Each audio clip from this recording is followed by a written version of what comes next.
All right, hey everybody, Bryant here from the Citrus Insider. Today we're sitting with Commissioner Holly Davis. Thank you for coming this morning to chat with us a little bit today.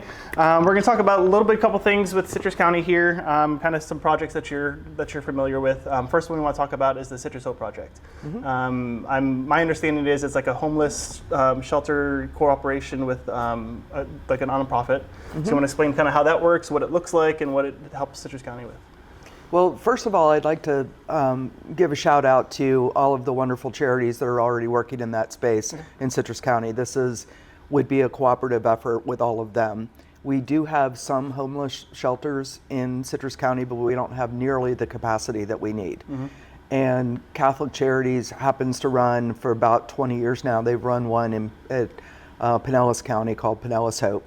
And then in COVID, they opened one in Tampa. And then after the horrible hurricanes of 2024, Pasco, I think they're opening now their fifth shelter in Pasco. And all three government entities, some of them have multiple funding sources between different governments, cities, as well as county. They are all very, very, very pleased with the reduction in crime, the reduction in homelessness, and how incredibly brilliant their model is, that they essentially have about a 50% success rate getting people into stable housing. And they also do affordable housing. Wherever they have their homeless shelters, they have affordable housing. They will not open in Citrus County unless they get a stipend from BOCC. We have to have some skin in the game. They will raise all the money to actually create the facility, but they need some sort of annual amount that they can count on. And then a lot of donations and stuff cover the rest. So I did a very deep dive into what the current cost of homelessness is last year.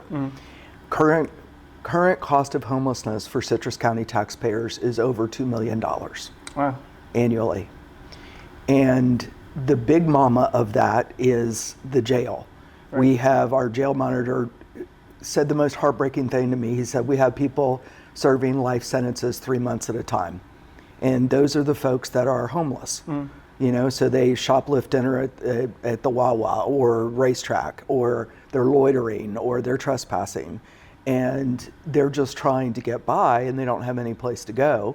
So they go to jail for 3 months. And then they are released, and then they reoffend, and they go back in. The cost of those inmates is $87.25 a day. They average 55 homeless inmates a day throughout the entire year. That adds up right there to $1.75 million. So that's the lion's share right there. Then you look at indigent care in our hospital system. We have to reimburse Medicaid for indigent care. And so I went to the hospitals and I said, what percentage of indigent care is actually homeless? Because you also have folks that are just truly poverty stricken that goes through to Medicaid, but some element of them are homeless because the homeless tend to use the ER as primary care, right? So that adds up to, I want to say, close to $100,000 or so. And then you look at what it's 3 to 4% of indigent care is homeless, is what they estimated.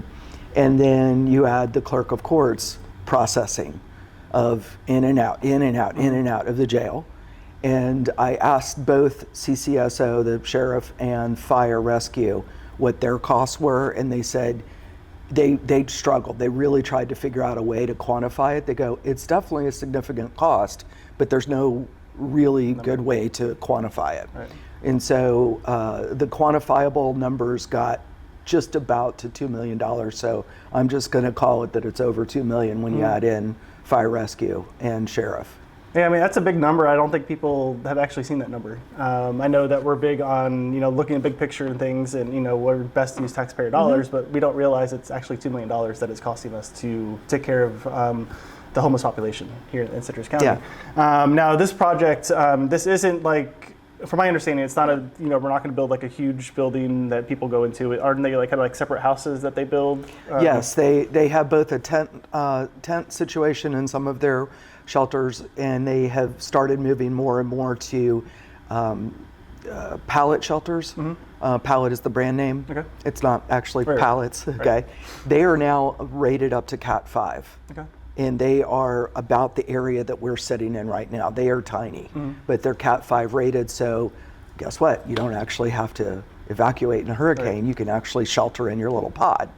They're a big believer in not doing congregate housing, because congregate housing meaning all in one building, because then fights break out, all these disagreements and so forth. So it gives people the real dignity that they have a lockable tiny home, and by tiny I mean it's literally a bed and heat and AC and a night light, and that's it. Okay, all food, showering, toilet, all of that stuff is in congregate sort of situation. But they have all the wraparound services. The first thing they do is make sure that you have ID and paperwork to actually get a job. And what is your background in terms of your resume, and were you a store clerk, or one of the ones that Daystar here found a job for was actually a vet tech. And so he's fully employed as a vet tech now. Wow. So I always say that pretty much all of us are a couple of bad runs of luck or a couple of knuckleheaded decisions away from being in the woods. Yeah. And so if you take, now Citrus Hope, their other Hope properties are $26 to $29 a day per resident. So you compare that with $87.25 to put in the jail. So you start doing the math, okay, well, how many can we divert from going to jail? Right. I would say a large portion of them, because if it's just those little things, loitering, trespassing, whatever, then the deputies can actually take them to Citrus Hope instead of jail. Right. Now, the idea here is that it's not just to provide shelter and services and things like that. It's to help them rather reacclimate, I guess, for lack of a better word, back to the community, try to help them get jobs, set up interviews and that type of thing. Absolutely. So Career Source would be involved, Livestream for mental health. They have a Doc in the Box down in the Tampa one that we would get one of those.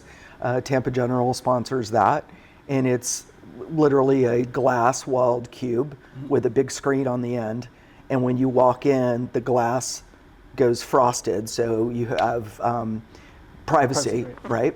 And the floor is a scale, and it'll automatically take your blood pressure and your weight and all that, and it'll video connect you to a doctor or a PA over at Tampa General.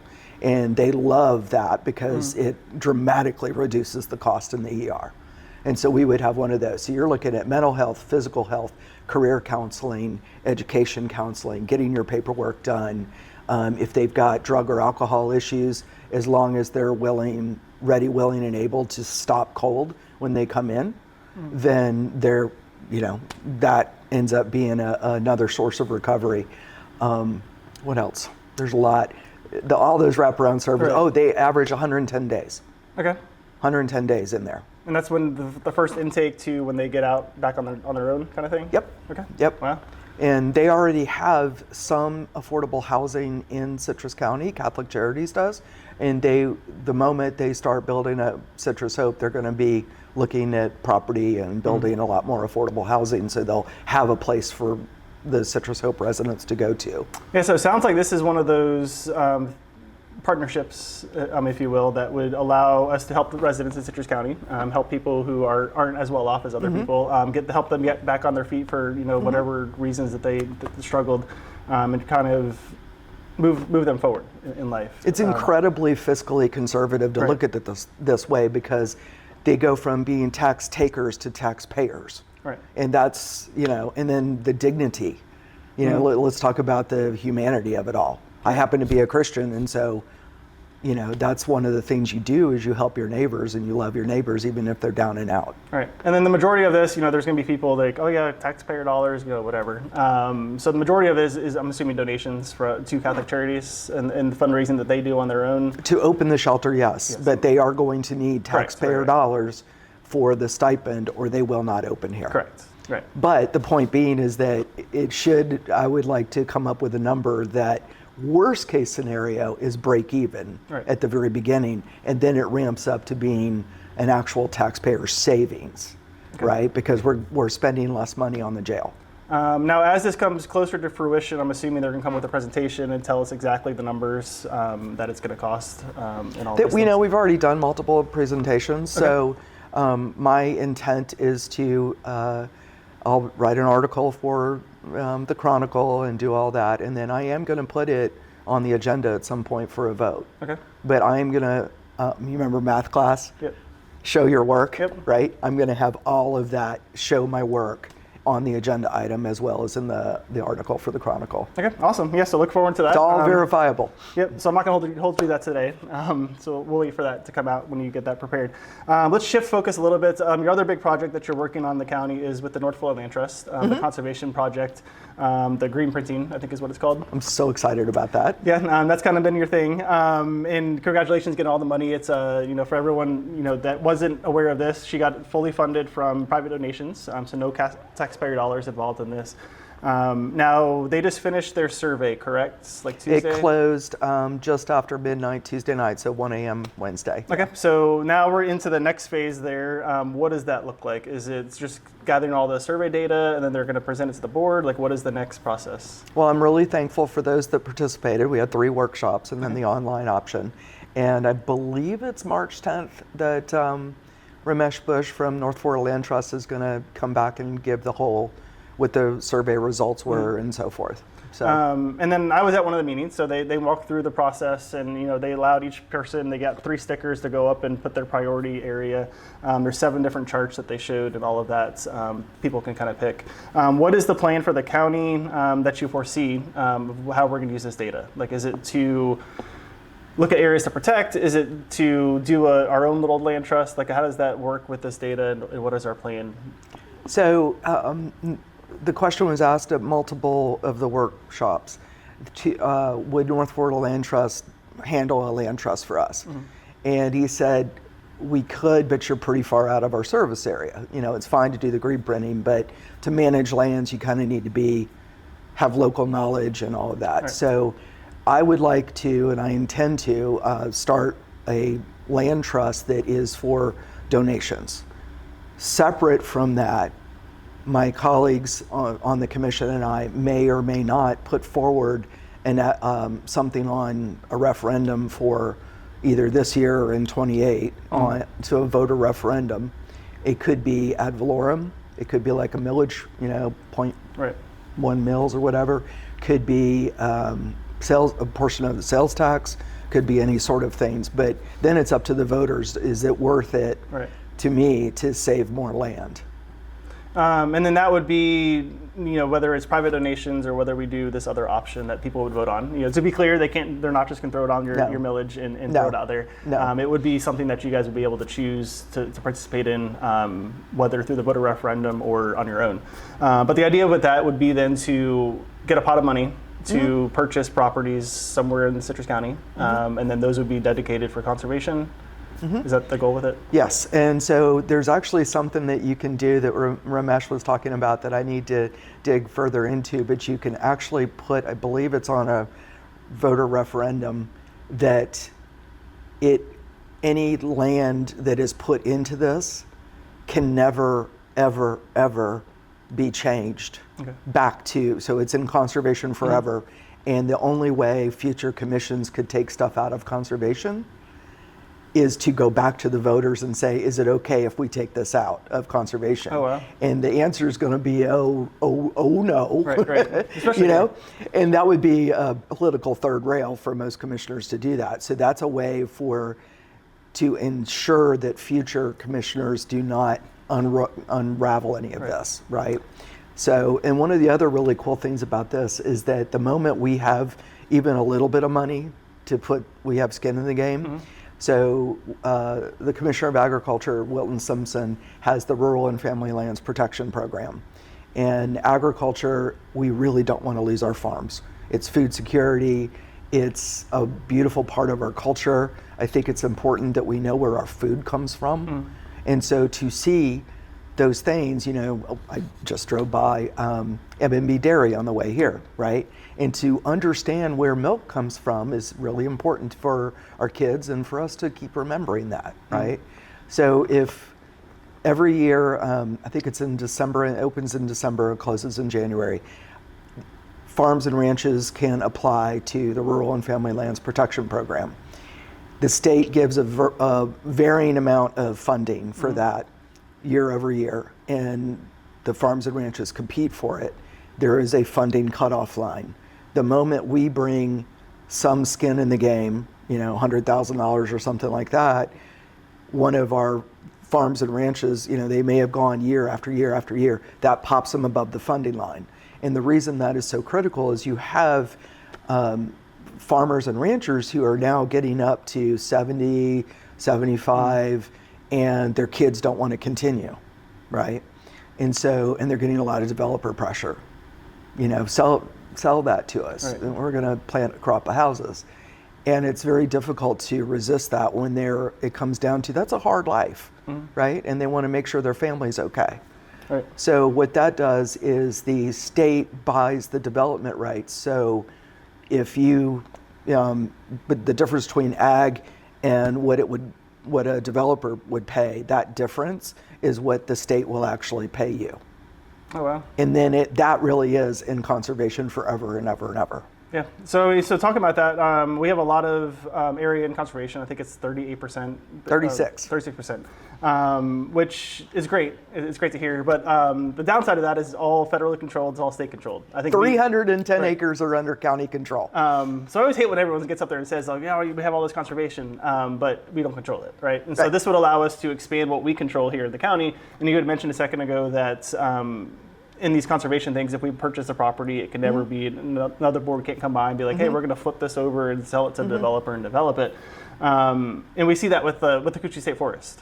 We saw that last year when DeSantis tried to sell I was one of those. It's like, the state will never do that. And then I'm like, okay, I'm a convert. Yes, we need to control our own destiny. So that gives us the control, right? And that's the important part of this, is that it allows the community and allows the citizens to kind of control what happens with our property going forward and make sure that it is for conservation and not sold to the highest bidder at some point in time. And the absolute scariest of the 7 maps, and there was a lot of scary things in there. The drinking water one was the scariest, because I always figured, we've got all the state forests, so obviously our aquifer is getting recharged because of the, we have 36% of land in conservation. The state average is 28. We're blessed. The state forest is not actually a good recharge source for the aquifer. The strongest recharge areas, none of them are protected. None.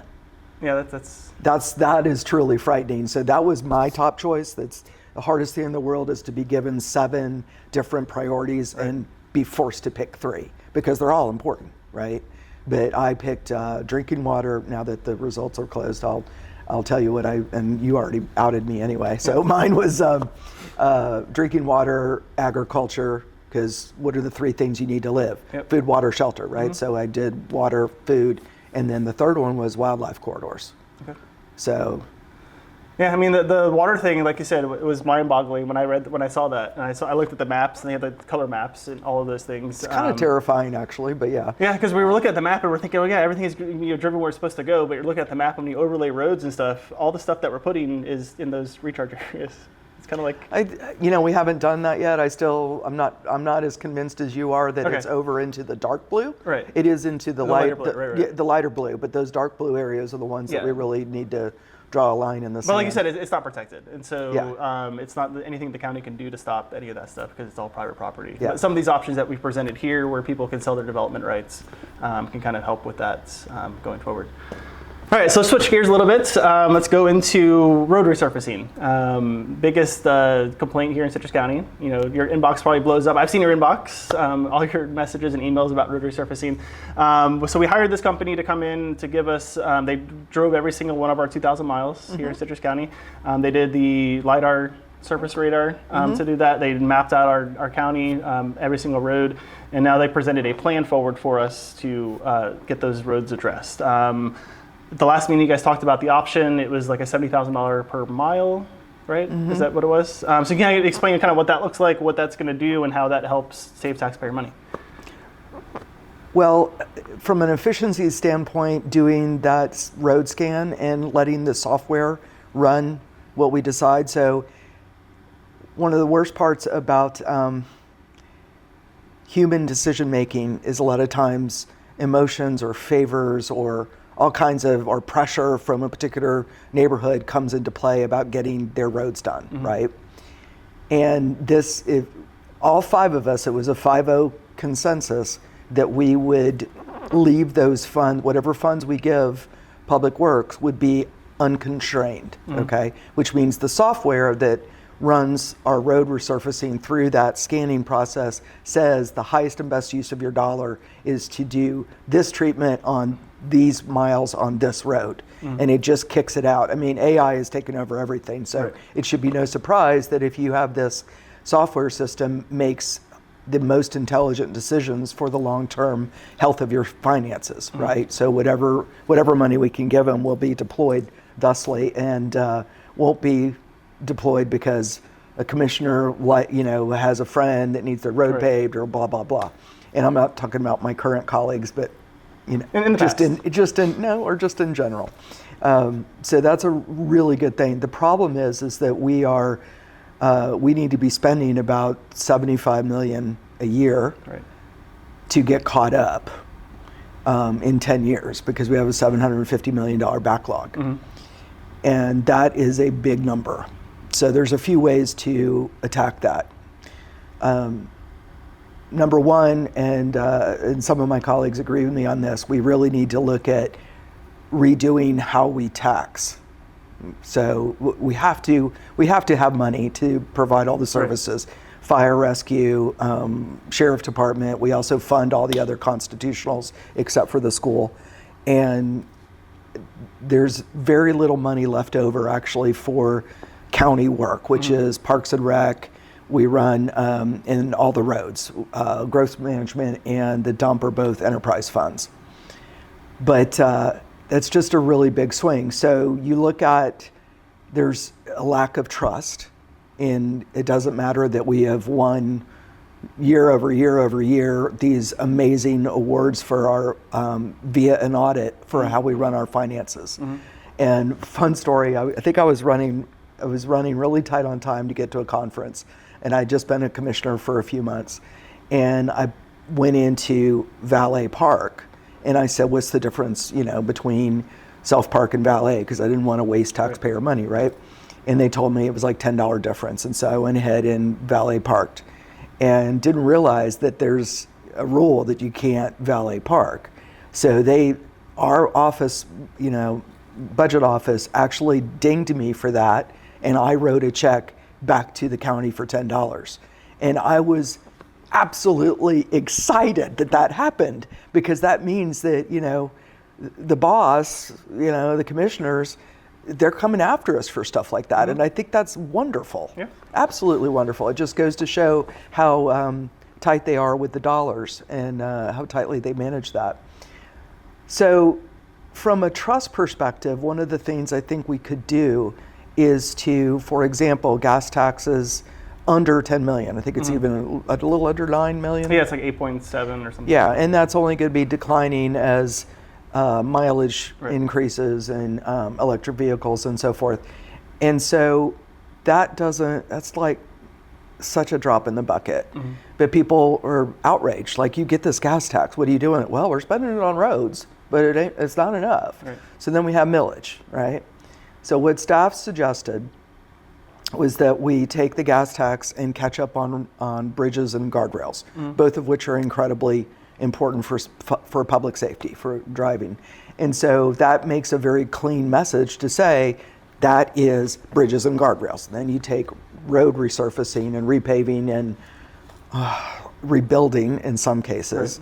And my preference would be to have one sourse for that, like an MSTU.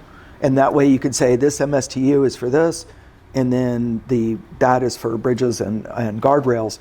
But then you roll back the ad valorem on that. And then someone else has floated an idea, 'cause I heard through the grapevine, that we take, if we were to do a sales tax referendum, and again, that's up to the voters, Right. that we take something that the estimated 25 million that we would get off of sales tax, that we would wholly fund like fire rescue, which we could then take the MSTU off of fire rescue. Right.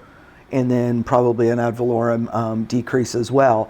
And so it's shifting that tax burden, but it makes it a clear one thing being, or we could add land conservation, like a little sliver of the 1 cent to land conservation. So that would make it a much clearer message, right? So ad valorem comes down, and then MSTU goes away for fire rescue, but then you have an MSTU for roads. And oh, by the way, fun fact, $425 is the average annual cost for driving on poor roads, the increased maintenance. Oh, for like oil changes and tires and, okay. And a friend of mine said his wife's car, he had to, the engine block disconnected twice. Oh. And that was like $2,000 each time or whatever. All those potholes on some of those roads. Yeah, he had a horrible road. It finally got done in Pine Ridge. I had nothing to do with it. It was one of the worst roads in Pine Ridge, so he got it done. Well, Pine Ridge is one of the vocal advocates for roads. You know, we see them all the time at the meetings talking about roads, and they're very particular on their roads. They want their roads fixed, and I can't blame them for that. But the benefit with MSTU, from my understanding, is that it benefits that particular person's street, correct? So isn't that like they pay for it and then it goes towards their street? No, that's MSBU. Oh, MSBU, okay. Okay. So there's two different funding options for that. Yeah. So MSTU is kind of a group fund that all goes together. It's a group fund, and then it would be unconstrained, and and so the software tells us what the highest and best use of those dollars are. Okay. To knock it out as fast as possible. MSBU, what did Carlton tell me? He said, if we did an MSBU for roads, which goes neighborhood by neighborhood, you would literally have to hire an additional 50-something people, like 52 people. Oh, wow. Like he said, their current staff for that is like, I think he said something like 8, and it would have to go to 60. He said we'd have to have a whole nother building just for the staff to run MSBUs if we were committed to doing that and really catching up. Okay. So MSTU is not that. Right. So the benefit then would be that the money can only be used for roads because it's earmarked specifically for that, correct? Correct. Right. So like this isn't general fund money. So currently the funding comes in from property taxes. It goes into general fund. You guys can then decide to use it for whatever within the county. And that's where we get most of our current road resurfacing money from that. So if there's a project that comes up that you guys want to shift road money to and do that project instead, you're able to do that with the general fund revenue. And that's what we've seen kind of in the past. You know, different boards have not prioritized road resurfacing, so they shifted money around to different projects. With the MSTU, if we were to implement that, that would only be road resurfacing money. So if a project comes along, let's say Barge Canal or something like that comes, we can't take money from MSTU to go do the Barge Canal. Perfect. It'd be completely gated funds. And what level, that could be done, the level could be set by square footage of businesses, square footage of residents. And so that helps those that are not as well off to be able to afford it. And my suggestion would be is that we get those numbers, and start off with doing, in 10 years we're done. We are caught up. Because as of right now, if we were to spend $75 million a year in today's dollars on road resurfacing, we would be caught up in 10 years. That annual cost in today's dollars drops to $20 million. So the longer we wait to catch up, the more expensive it's going to be. So you get those numbers in and you go, yeah, that's just, even though we take off fire rescue and we even do this and we do this and we take off ad valorem, it's still just a little bit too much. You can increase stuff a little bit, but you really can't increase a lot. It's not okay, especially in today's economic environment. So you say, okay, maybe we can't do it in 10 years, but we can do it in 15. And then that drops the number. But there is a cost to that because you're waiting and waiting and waiting, and the absolute cheapest way to do this, obviously, would be to wave a magic wand, have the $750 million, get it all caught up today. That's the cheapest way forward. However, 10 years is a possibly palatable number. We'll have to see. All right. But even then, if we had the magic wand that we got $750 million dropped on our front porch today. We don't have the paving companies to do it. We can't do it. Right. So even then, it's going to be a years-long process. But I do kind of like the idea of, and for transparency purposes, the MSTU idea, people can't say that you're wasting money not doing roads because that money can only be used for roads. So it's a little bit more transparent, I think, in the budget for people to see that. In all of everything we do is transparent, but it's what I called effective transparency. Meaning it is so much easier because we all have super busy lives and people are not going to go line by line in the budget. Right. And then, of course, you get the social media and all of the keyboard warriors that try to spread disinformation. And it's like, well, I heard this. It's like, no, actually, that's not true. Right. And, who wants to go through the budget? I mean, I've done it and it's not fun. It's not fun. It's not fun. But when you start to take some of those big numbers like road resurfacing and you put that into a gated fund and it's a clearly identified source that I'm paying $200 a year or $300 a year, but I have a decline on my ad valorem to pay just for roads. Right. Yeah, I mean, like I said, I think that makes it easier for people to understand, like, hey, I'm paying X amount of money for roads versus now it's kind of like, hey, you're paying point whatever mils, but what is that number, right? Yeah, I'm not a fan of multiple funding sources for big swings like that, you know. So interesting. I'll be interested to see where that goes with you guys. But speaking of long-term projects and kicking the can down the road and stuff costing more money, we got 491. So we just finished up the phase of 491. We talked to Commissioner Finnegan a couple weeks ago about that when that closed up. Now we're looking at the next phase of that. There was talks of going to Hampshire versus talks of going to Deltona. Kind of where are we on that? Has the discussions flipped to making it longer projects, like go further down the road? Because again, as you ramp up and things that it costs a bit more money, or are we looking to do Heck, I want to go to 200 now, because it's only going to get more expensive. Right. And the one little fun fact came out that every time you taper, meaning, you widen it 4 lanes or whatever, plus turn lanes, and then you go back down to 2 lanes, then that's $2 million every time you taper.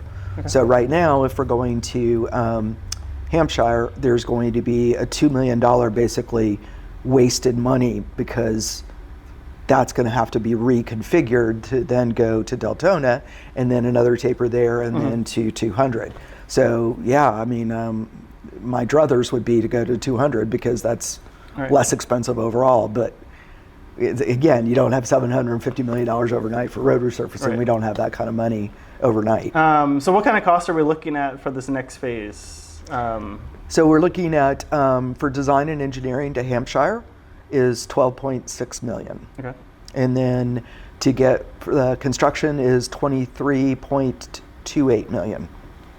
Okay. And then the total, so if we go straight to Deltona, then the totals are $24.35 million for design engineering, so basically double, right? And then construction is $44.78, again, basically double.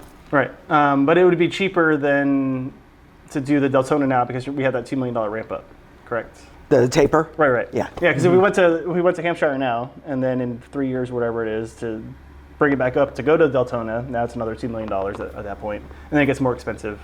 Obviously, the longer we wait.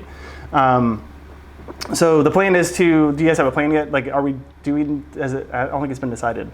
Of which option. I know that you guys have voted to start pursuing that.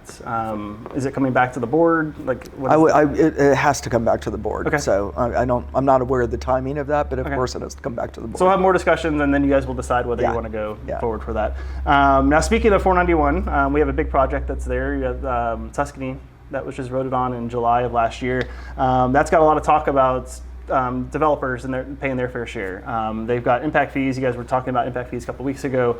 You guys increased those previously back in July. But now I heard you guys talk the other day about transportation concurrency and potentially bringing that back. Can you tell us a little bit about what that is and kind of what that's going to look like here in Citrus County? So I've been asking for a long time why this is the case, and apparently somehow now it's no longer the case. But say, for example, you have roads where the capacity is rated a D, as in almost failing. You cannot ask a developer in the past, you could not ask a developer for a transportation concurrency fees because it's already a failing road. Right. And my question was, why can't you get the incremental cost to at least keep it a D, right? Because a developer like Tuscany is putting more traffic on that road. And apparently Pasco County has figured out a way to do that. And so we're going to be modeling that, our own regulations off of that. And so if it's a D, it'll stay a D with additional people coming onto the road. Obviously, we want to get to an A or a B on all of them. And so you can use a combination of impact fees and things like that to bring them up. But it's another source of developer money to get that done. Now, this is the concurrency fees are basically money that the developer pays because of their usage of that. So, like Tuscany is 6,000 houses roughly. Figure 10,000 cars, which will take 20 to 30 years. Right, to years down the road, right? But it's the estimate of like their traffic studies of how much traffic they're going to bring onto the road, in particular for the transportation portion of this.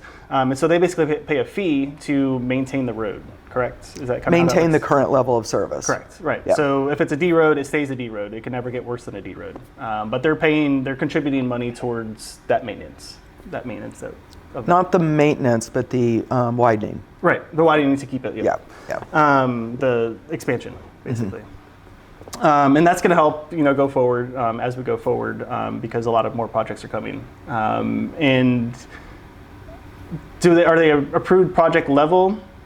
Like if a project like Tuscany, for instance, has already been approved, if we opt into this transportation concurrency option, does that get retroactive to them, or is it just future? It's funny you asked that because I was just thinking that on the drive here, and I don't know the answer to that. Because I know impact fees are done at the time that they pull the permits. I'm like, I really should have asked that question because that would be important to know. So we'll follow up to you guys on that one. But the impact fees, like for instance, people complain like, oh, you guys approved Tuscany, blah, blah, blah, blah, but they paid the higher impact fees because the impact fees are paid at the time of permitting. Correct. So you guys increased the impact fees since you guys voted on the Tuscany project. Yes. You guys did that after. So they would pay the higher fees or whatever the fees are. Whenever permits are pulled is when impact fee hits. Okay. So I'm curious about transportation concurrency now, like if that's the same or if it's done when it's approved for the project. Yeah, so I'll get that. So I'll keep you guys posted on that when I'll get that answer. So yeah, I think that's pretty much it for today. Anything else you want to add? Anything that you guys are working on?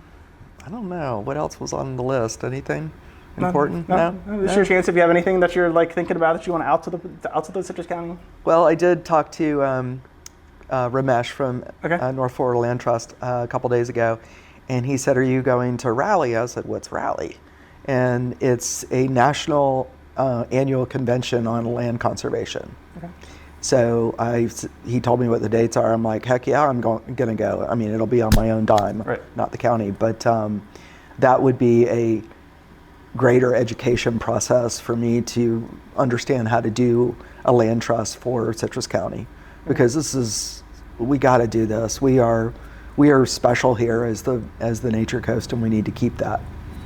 So. Yeah, so I mean, we appreciate all your efforts in doing that. And like I said, this is the first time we've ever done the study like this. And he was so impressed with the enthusiasm from the participants in Citrus County. He said, "You know what?" He said, this was Monday. He goes, "The deadline's tomorrow." He said, "But would you co-present with me if we get selected?" So he put in an application to be a presenter at that conference. So hopefully we'll get to do that and share the story of, where nature and community thrive is our tagline, and the good work we're doing here. So yeah, so keep me posted on that, and I'll share that out there. So thank you so much, Commissioner Davis, for joining us today. Thank you, Curtis. Appreciate being here. Thank you guys for watching, and check back for the next episode.